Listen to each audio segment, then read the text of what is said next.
I am Dr. Amrit Lal Mascarenas. I'm a spine specialist at Manipal Hospital, Millers Road. Today we are here to discuss about spinal trauma and the seriousness of the problem of spinal trauma and injuries and rehabilitation. Doctor Raviraj, orthopaedic surgeon ಹಾಗೂ joint replacement surgeon, Apollo hospital Bannerghatta road ಹಾಗೂ ortho care clinic.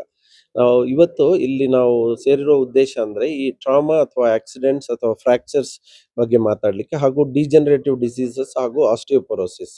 ಈಗ fractures ಎರಡು ರೀತಿಯಲ್ಲಿ ಆಗ್ಬೋದು. ಒಂದು road traffic accident ಆಗ್ಬೋದು, ಅಥವಾ ಮನೆಯಲ್ಲೇ ಸ್ಲಿಪ್ ಅಂಡ್ ಫಾಲ್ ಆಗಿ ಬೀಳೋದ್ರಿಂದ ಡೊಮೆಸ್ಟಿಕ್ ಇಂಜುರೀಸ್ ಇಂದ ಫ್ರಾಕ್ಚರ್ಸ್ ಆಗ್ಬೋದು. ಇದರಲ್ಲಿ hip fractures and wrist fractures ಹಾಗೂ ಸ್ಪೈನ್ ಫ್ರಾಕ್ಚರ್ಸ್ ತುಂಬಾ common. Most of these fractures ನಾವು ಕನ್ಸರ್ವೇಟಿವ್ ಟ್ರೀಟ್ಮೆಂಟ್ ಕೆಲವುದ್ರಲ್ಲಿ ಮಾಡ್ಬೋದು, ಕೆಲವುದ್ರಲ್ಲಿ ಅದಕ್ಕೆ ಸರ್ಜರಿ ಬೇಕಾಗುತ್ತೆ. ಸರ್ಜರಿ ಮಾಡಿದ್ಮೇಲೆ ಅವರು ಪೇಷಂಟ್ ಮತ್ತೆ ಹಿಪ್ ಫ್ರಾಕ್ಚರ್ಸ್ ಅಲ್ಲೆಲ್ಲ ಸರ್ಜರಿ ಇಲ್ಲದೆ ನಡೆಯುವ ಸಾಧ್ಯತೆ ತುಂಬಾ ಕಡಿಮೆ ಇರುತ್ತೆ. ಆ ತರ ಪೇಷಂಟ್ಸ್ ಅಲ್ಲಿ ಮಲ್ಟಿಪಲ್ ಕೋಮಾರ್ಬಿಡಿಟೀಸ್ ಇರುತ್ತೆ.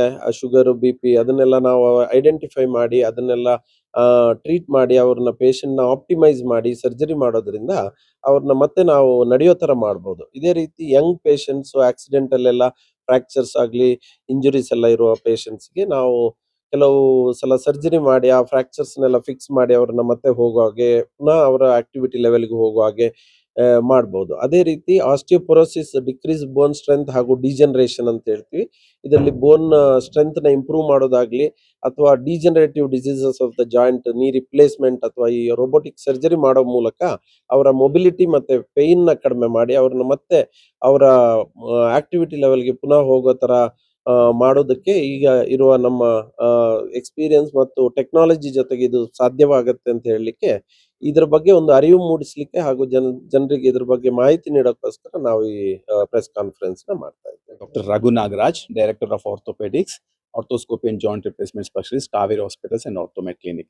ಸೊ ನಾವು ಇವತ್ತಿನ ಸೆಷನ್ ನಾವೇನು ಫೋಕಸ್ ಮಾಡಿದ್ದೀವಿ ಅಂದರೆ ಇಂಜುರೀಸ್ ಅವೇರ್ನೆಸ್, ಪ್ರಿವೆನ್ಷನ್, ಮತ್ತು ಇಂಜುರಿ ಆದಾಗ ಅರ್ಲಿ ಟ್ರೀಟ್ಮೆಂಟ್ ಏನು ತೊಗೋಬೇಕು, ಮತ್ತು ಯಾವಾಗ ಡಾಕ್ಟರ್ನ ರೀಚ್ ಔಟ್ ಮಾಡಬೇಕು, and what all the advances ನಮಗೆ ಇವಾಗ ಅವೈಲೇಬಲ್ ಇರೋದು ಇಂಜುರಿ ಟ್ರೀಟ್ಮೆಂಟಲ್ಲಿ ಇರ್ಬೋದು, ರಿಹ್ಯಾಬಿಲಿಟೇಷನ್ ಇರ್ಬೋದು, ಸ್ಪೋರ್ಟ್ಸ್ ಇಂಜುರೀಸಲ್ಲಿ ಇರ್ಬೋದು, ಮತ್ತು 10-15 ವರ್ಷದಿಂದ ಆಗಿರುವಂಥ ಅಡ್ವಾನ್ಸ್ಮೆಂಟ್ಸ್.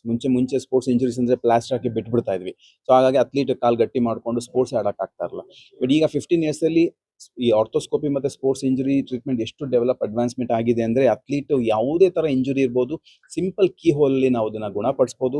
ಮತ್ತು ಅಥ್ಲೀಟ್ ಮತ್ತೆ ತನ್ನ ಹೇಗೆ ಆಟ ಆಡ್ತಾ ಇದ್ರು ಆ ಲೆವೆಲ್ಗೆ ಮತ್ತೆ ರೀಚ್ ಆಗಿ ನಾರ್ಮಲ್ ಆಗಿ ಆಕ್ಟಿವ್ ಲೈಫ್ ಸ್ಟೈಲ್ನ ಮೇಂಟೈನ್ ಮಾಡ್ಬೋದು. ಇದ್ರ ಬಗ್ಗೆ ನಾವು ಫೋಕಸ್ ಮಾಡಿದ್ದೀವಿ.